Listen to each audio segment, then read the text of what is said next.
This is Sam's Trains, and welcome to episode 2 of the podcast here with Stephen Koferl. How you doing? Good, Sam. How are you? I'm fantastic. All right. Why don't we get to know you a little bit? I'm gonna go ahead and shoot you some introduction questions. How did you get in the hobby, and kind of what sparked your interests? Okay, well, first, let me thank you for inviting me to this podcast. No It's really problem. nice to share this hobby with others and whatnot. I got involved, born in the early 50s, 1953, and I lived in a small town outside of New York City on Long Island. And of course, I was the youngest. I have a twin sister. The two of us were the last kids born. And I got to share this hobby with my brother. So it was really my father and my brother that introduced me to the hobby. And my earliest memories were when we were building our layout in the new basement, because they had to put an addition on the house with two kids and whatnot. Hmm. So yeah, it was a nice large layout, two 4 by 12 tables in an L shape. So the running length one way was 16 feet, the other way about 8 foot, you know. So had a four switch track on it with a 90-degree crossover. And yeah, it was just a lot of fun to operate. We had a mountain with a tunnel going through it. So a lot of interest and whatnot. And God bless my brother. He's the one who spent the time, taught me how to run the trains and not destroy them. So yeah, so it was a lot of fun, a lot of lessons learned. Um, though, we all worked together on building the table and laying the track and whatnot, all of the electrical wiring and whatnot fell to me. As the youngest, I was the one crawling around under this table and whatnot, doing all the wiring. My father believed in teaching us young how to work on things and whatnot. So, yeah, it was a great bonding experience between the three of us. And to this day, me and my brother still share this hobby. He was over yesterday and he had to see these storage bins and whatnot that I built. And he was like amazed. Yeah. Yeah, that's very exciting.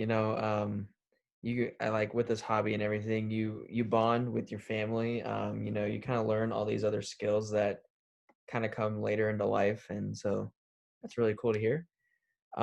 So when you got started, did you ever have a first train set? And if you did, why did you get that one particularly? Okay. That's an interesting question because, as I say, um, my first engine was a number 41 Lionel U.S. Army switcher engine and Okay. whatnot. But my brother's 9 years my senior. So he had a lot of trains, and everything he had was there for me to play with. So I did a lot of running of his, Santa Fe war bonnet F3s, his 671 turbine, Yep. steam engine. Of course, his had the old smoke pills you put in it and whatnot. And then, I mean, the operating equipment on the table, the log loader, the coaling, loader, elevator, ice depot, the cattle car, barrel loader, oil derrick, you name it. I mean, Yeah. he had the newsstand and the American Flyer station with the sounds, the little record inside that played. So, yeah, so I had everything to play with and Yeah. whatnot. I got a few cars and whatnot, but that's why, yeah, the first purchase I made, and that gets everyone. It was after Christmas. Everything's marked down, half price. Hmm. And I bought a Boston and Maine set with, what is it, a GP7, and it had freight cars. Okay. Um, I paid $14 for the set, brand new Okay. and Wow. whatnot. but because I had to have my own train set, Yeah. I had stuff I was sharing, but I wanted my own. Yeah. Then, first job out of college, me and my buddy, we'd go right from work down to the hobby store, and we were buying stuff. And I had to purchase a steam locomotive because I wanted to own one myself. So yeah, I bought a Chessie. What is it? Chessie in Ohio, 464 steam engine, and didn't even get to run it till I built the first layout in this house. But I just had to acquire to have in my Mhm. possession. So yeah, our table at home, we dismantled my senior year of high school, because that time period, everybody was finishing their basements, the wood Mhm. paneling, the carpeting, and whatnot. So there went the trains and whatnot. They got boxed away. And when I bought my own house, like I said, I dated this girl. I knew her from elementary school, and we dated through high school. We went to the senior prom together. In college, we split up and went our own ways, dated different people. But after college, we got back together. So when we got married, of course, she knew my love for trains and completely supported it. So yeah, she allowed me to put that train set under the Christmas tree, and then of course the excuse was, well, the nephews fell in love with it. I got to put it up on a table downstairs. So that led to Slowly that. lean them, yeah, yeah. Slowly So lean them and yeah, then slowly progress into having a full-blown layout. oh yeah.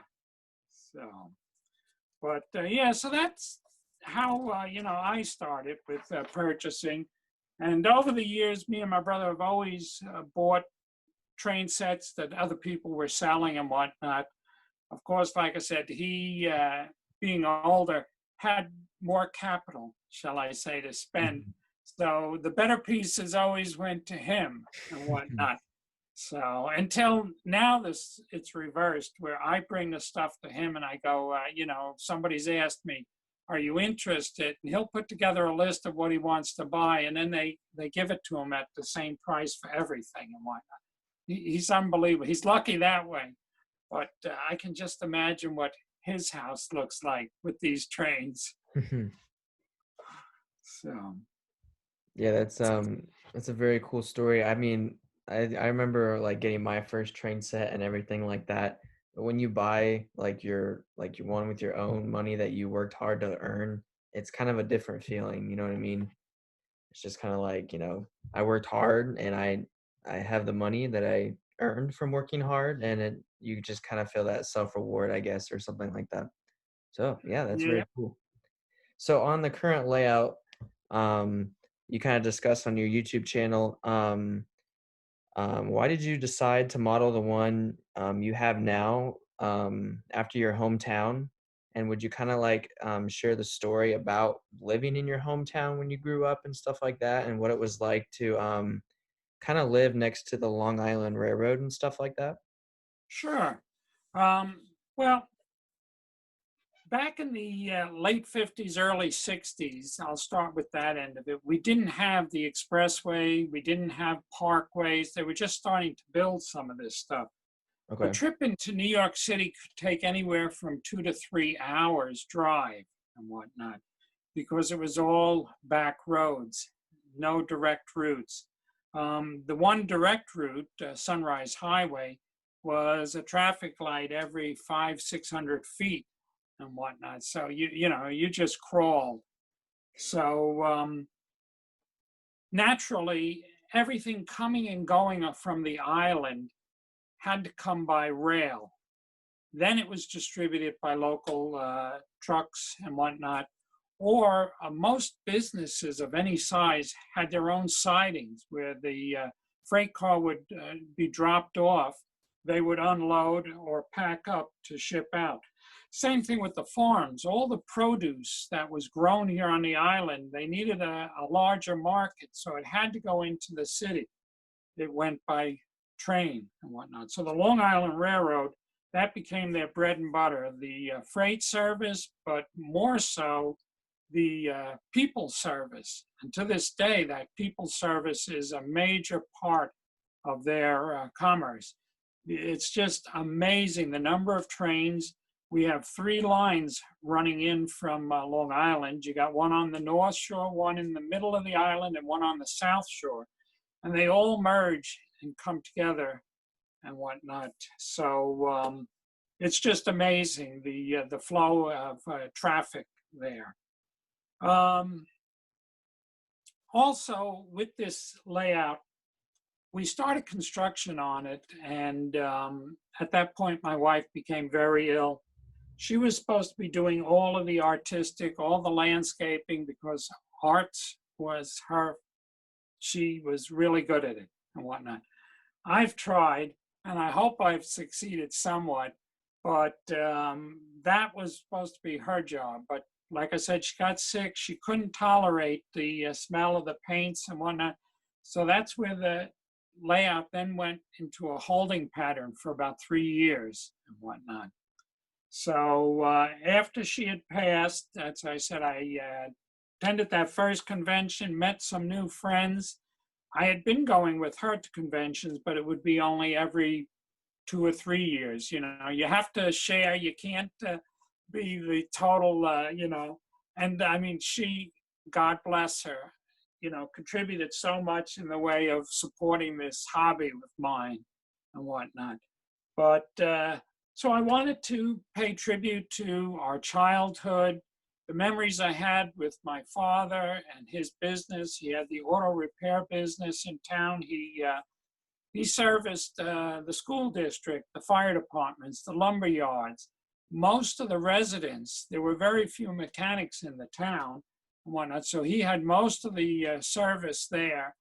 And like I said, all of the farms, we would go out to service the equipment on the farm and spend 4 or 5 hours and whatnot on the farm. So yeah, it was really a great time. Um, I, I was driving at 13 years of age and whatnot. It was different, less traffic back then, but we'd have to go pick up a car or deliver it and whatnot, and I would have to be the one driving, and my father would follow and whatnot. So a lot of good memories, some not so good, but that's, in general with life and whatnot. Mhm. But I wanted to pay tribute to all of that with this layout, and that's why I've incorporated a lot of the stuff that's on it.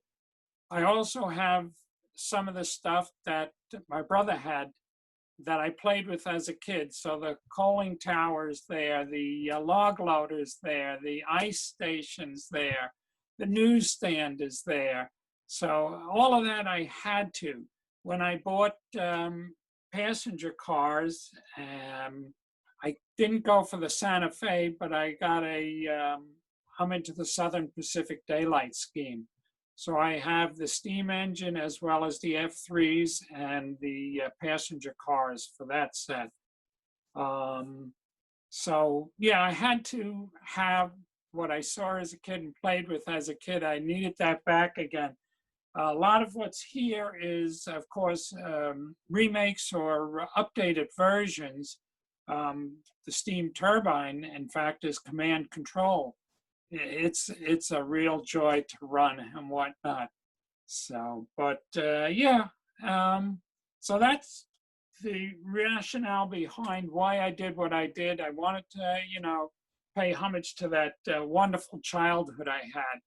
A lot of good memories, a lot of good friends and whatnot. So just didn't have enough real estate to get everything in. Yeah, So, that's a very cool story. Again, thank you for sharing that part of your life with us.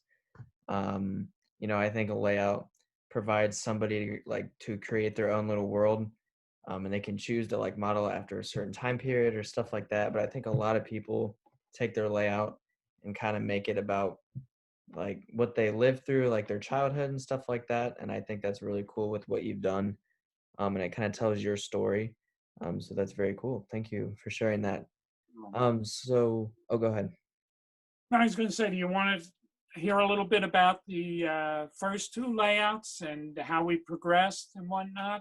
Yeah, that was actually my next question. I was watching your YouTube channel, and I think it was a couple weeks ago. You posted some old footage Old footage, of your yeah, second layout. I think it was your second layout. Do you kind of want to share right, that story as well? sure.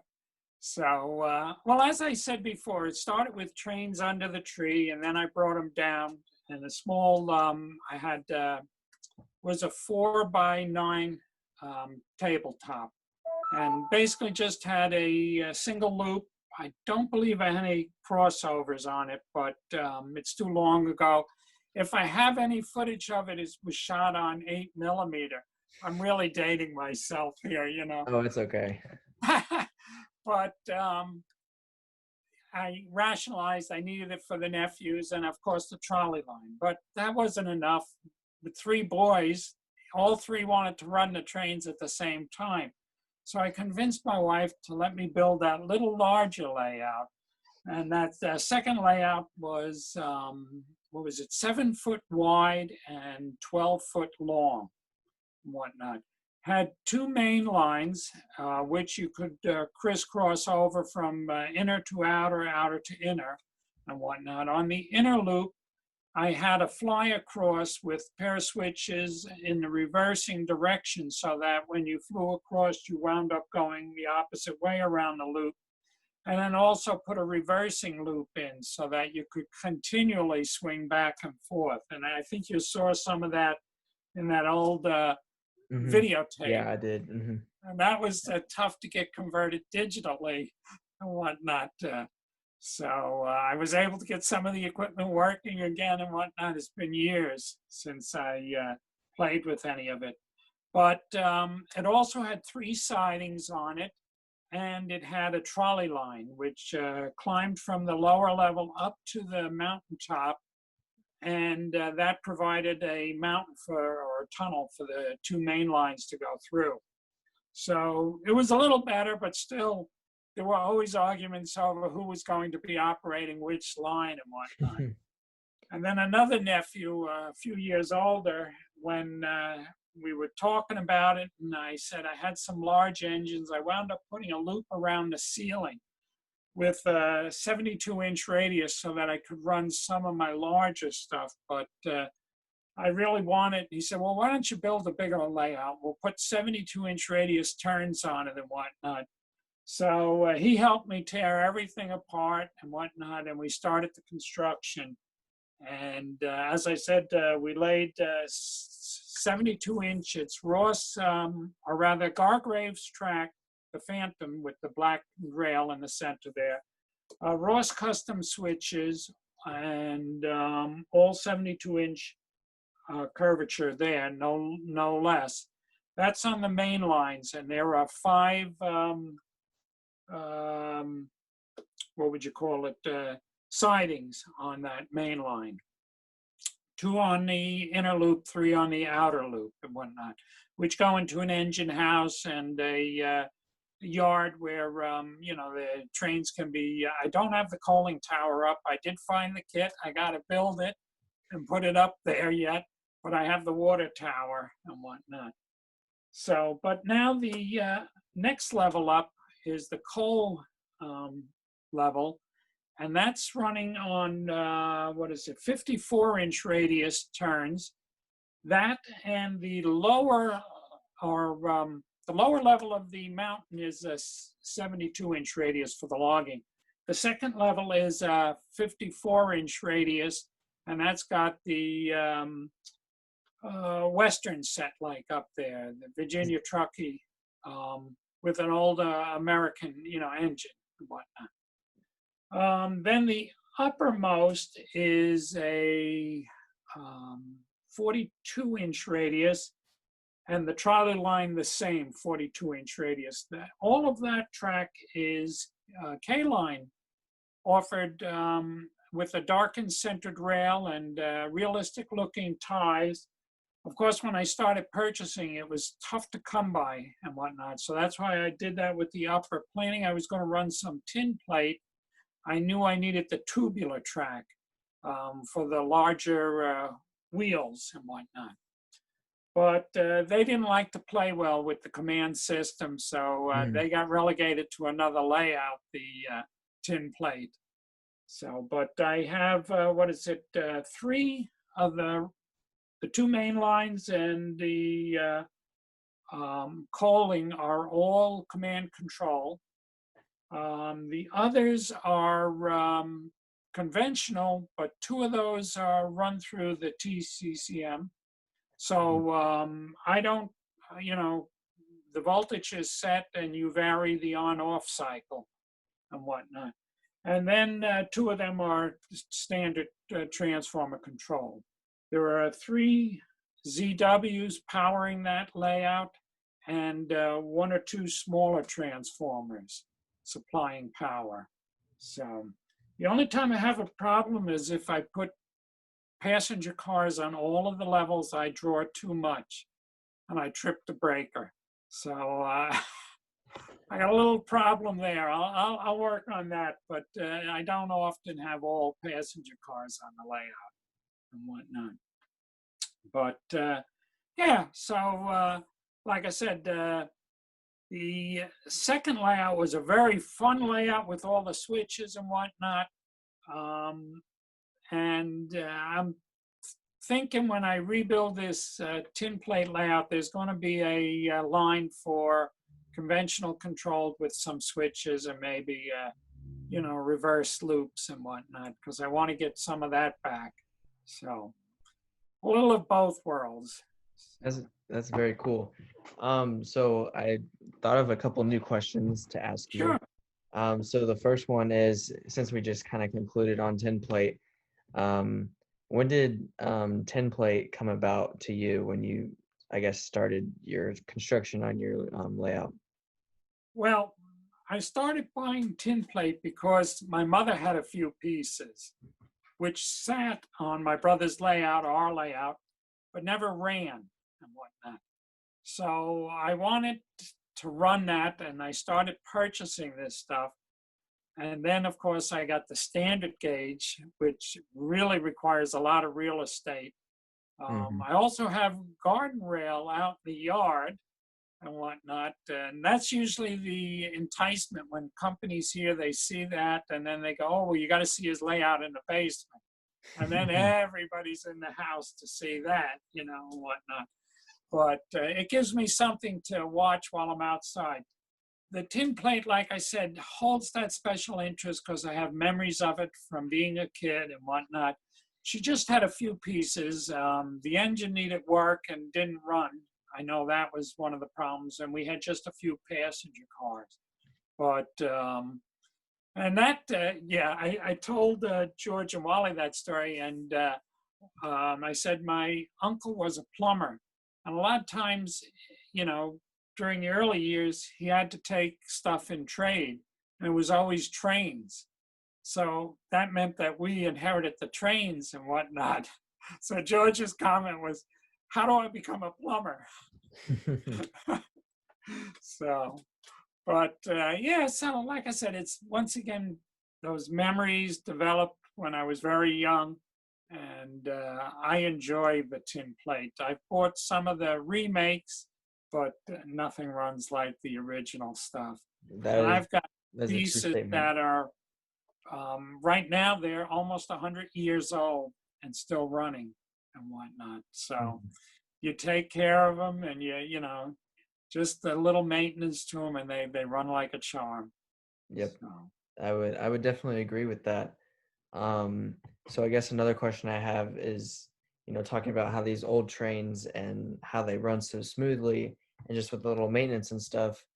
When some of the new stuff started to come out, like TMCC or is it DCS for MTH and Lino Legacy, do you have some of that stuff? And if so, what was your first initial thought when you bought some of those more, I guess, modern engines with the fancy electronics and stuff like that? I I would see this stuff running, and I really liked the way it performed, the sounds and whatnot. So I started, and for the first few years, I didn't even bother hooking up the you know the TMCC. I got the video out. Once again, I'm dating myself. A VHS tape they gave you with it and whatnot, played. And I said, this doesn't sound too hard to hook up. So I hooked it up, and I've been hooked on it ever since, and whatnot. Yeah, when it's working, it's fantastic. When it's not, then you want to pull your hair out, whatnot. Headache, yeah. Got a few pieces that need to go back for service and whatnot. I've got friends that I've met at Lionel and whatnot, and sometimes they've talked me through the repairs, saying, "Well, you can take care of this. It's very easy. Don't bother sending it to us. We'll tell you exactly what to do and whatnot." But other times you just have to send it in, or get it to a service, shop. But yeah, like I said, on this layout here, the current layout, I run a lot of the, either the first generation or the legacy. Legacy is beautiful at, how slow it'll move and whatnot, and how realistic it, sounds and whatnot. I had a beautiful Vision Line piece that sat under the table for 9 years. I just sent that out. I said, this is ridiculous. I've never run it. So I sent it to George and Wally, and I said, it's yours. It's on, long-term loan. I don't want it back. I just want to see it run and whatnot. But I've got so much here that, and they have special meanings, a lot of what's on the table. My wife might have bought it for me, or a family and whatnot. So it's special. A lot of the stuff I bought, like I said, if I shipped it home and I haven't unpacked it in 9 years, do I really need it? So I'm like, I think it's time to find a new home for it. So, yep. So Yeah, it's oh, go ahead. it's an enjoyable hobby, and I'm one that definitely got a little overboard into it and whatnot. And there's so many new collections, that I'm collecting the President series there and whatnot. Mhm. And that's another, I haven't even had that engine out, or the, none of the passenger cars. I want to get those out, the box cars, I should say, not passenger. Yeah, I have started collecting that series, and I think it could be potentially a very successful series as well. And I think it just adds, like, having those collectible items, kind of, I guess, I'm not sure if entice is the right word, but entices a lot of people that are in the hobby, be like, this is something to collect, and it kind of gives like a goal, I guess you could say, into getting some of that stuff as well. Right, right. Well, that's, as a young kid, my parents started buying me the original 13 colonies. They had issued a boxcar in each one of those. So I have that complete set.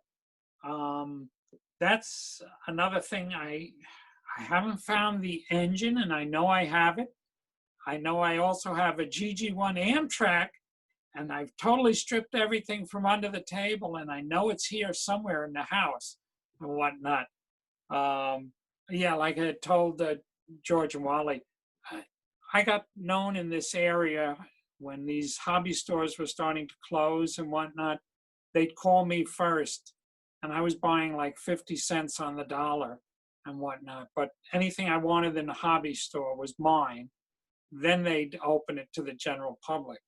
So I acquired a lot of interesting pieces that I want to run.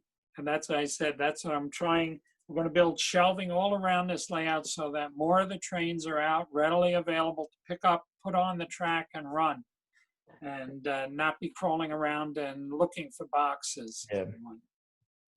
So, Yeah, my collection is very small compared to yours, but I did have a couple engines that I did like, but I just didn't have enough storage, and I think shelves really help that a lot, and it kind of showcases them and display them. Even when you have like guests come over or something, you have all your trains out right there, and you don't reopen and reclose your boxes and start to destroy them and stuff like that. right. So So, Um, well, I've switched. I pulled a lot of the tin plate off the wall, and we started putting out more of the stuff that, like I said, I want to run.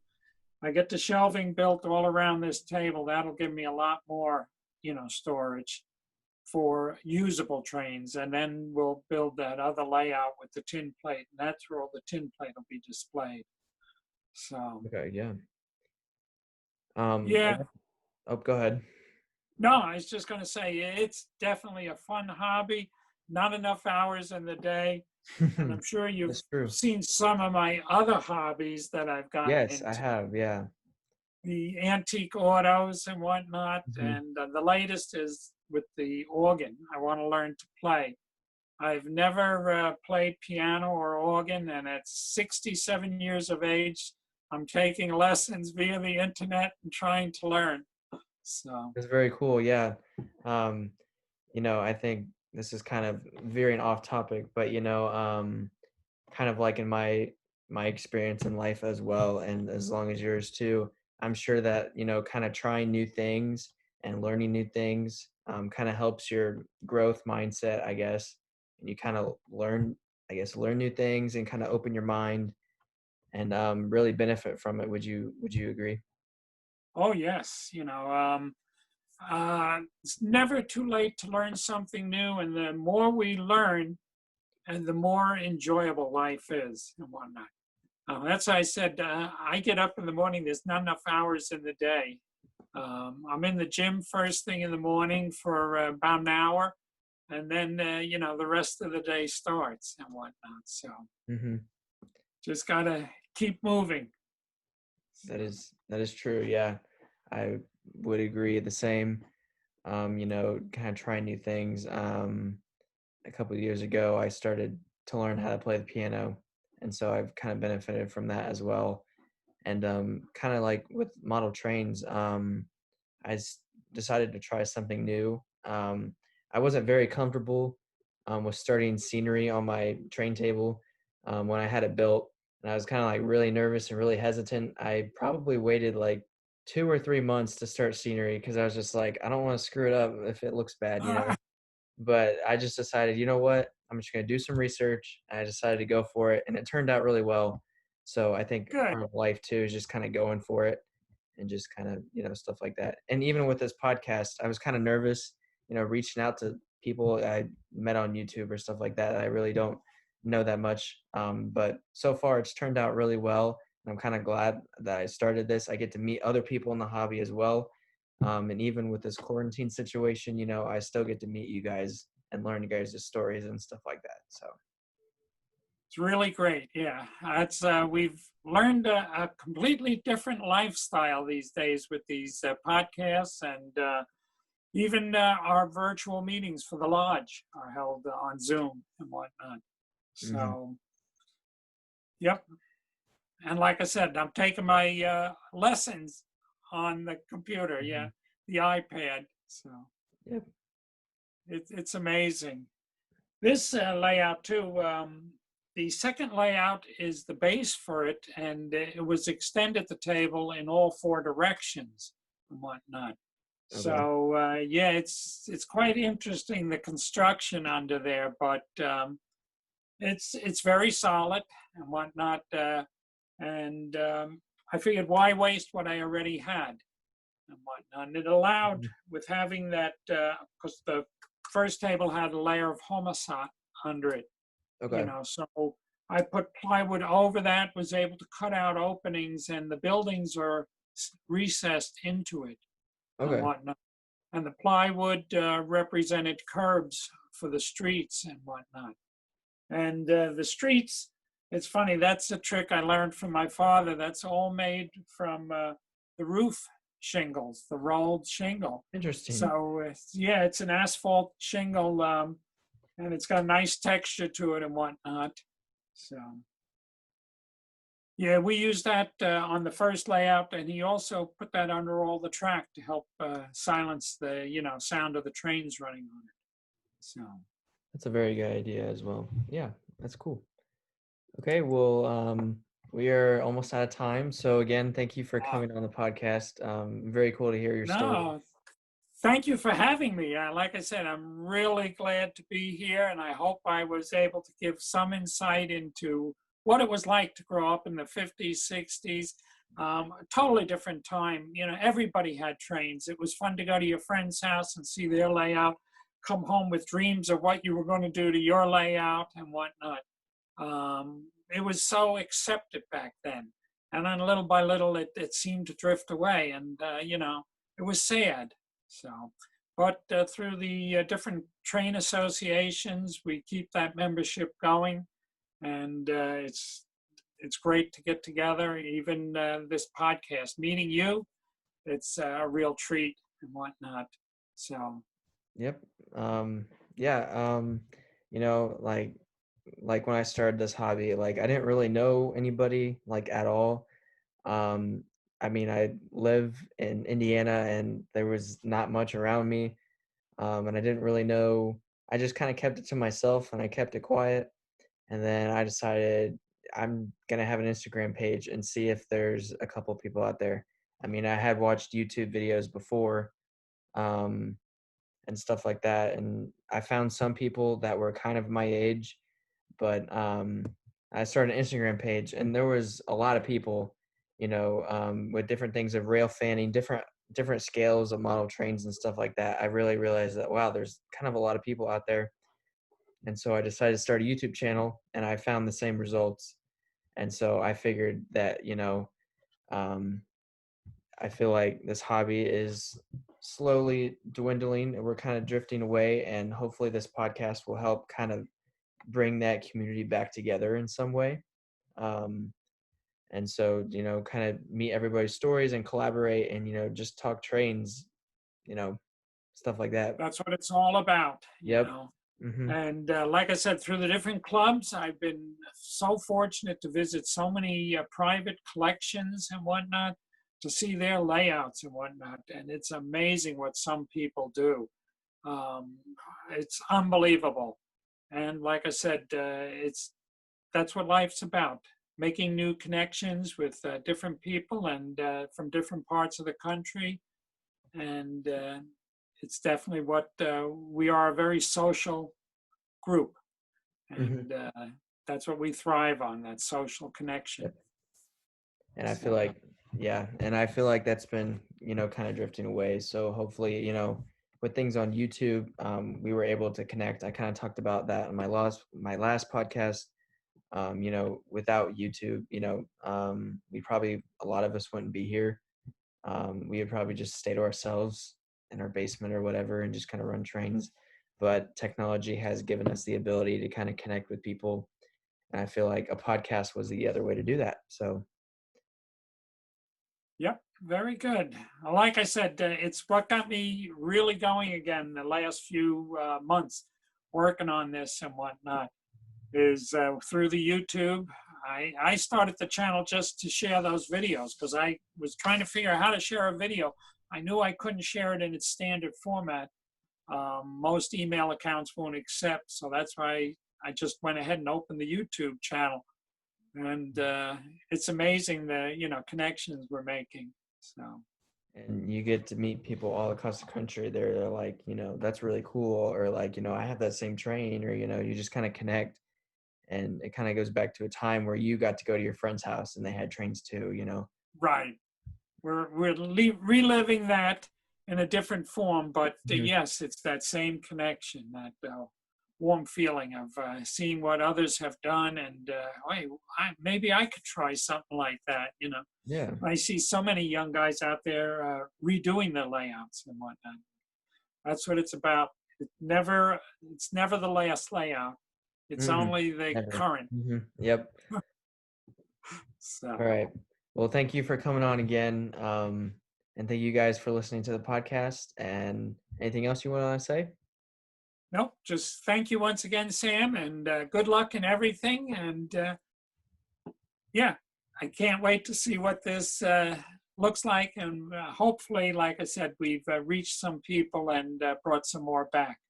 So, Hopefully, yes. That is the ultimate goal, is to bring as much people as possible. Um, so I guess I'll go ahead and share. But before we wrap things up, but the other day I was kind of just kind of scrolling through my emails, and I found this email. I got a notification from YouTube, and it was a guy who commented on the channel, and he said he was around his late 50s, and he said he listened to the podcast and he got inspired again, and he started going online and all this stuff, and that was really cool to me. Yep. Kind of help people bring back those memories and be like, oh yeah, I forgot about that. I'm gonna kind of research and get excited about this again. So that was very cool. So yeah, again, hopefully we can bring some other people back with the second episode. So Right. This new technology is going to be what's moving us forward because the old days are gone, but we still can remember them in our layouts. we can, yes. All right, again, well, thank you for coming on. Nope. Thank you once again, and everyone stay safe. All right, thank you guys for watching, and I'll talk to you guys in the next episode of the podcast.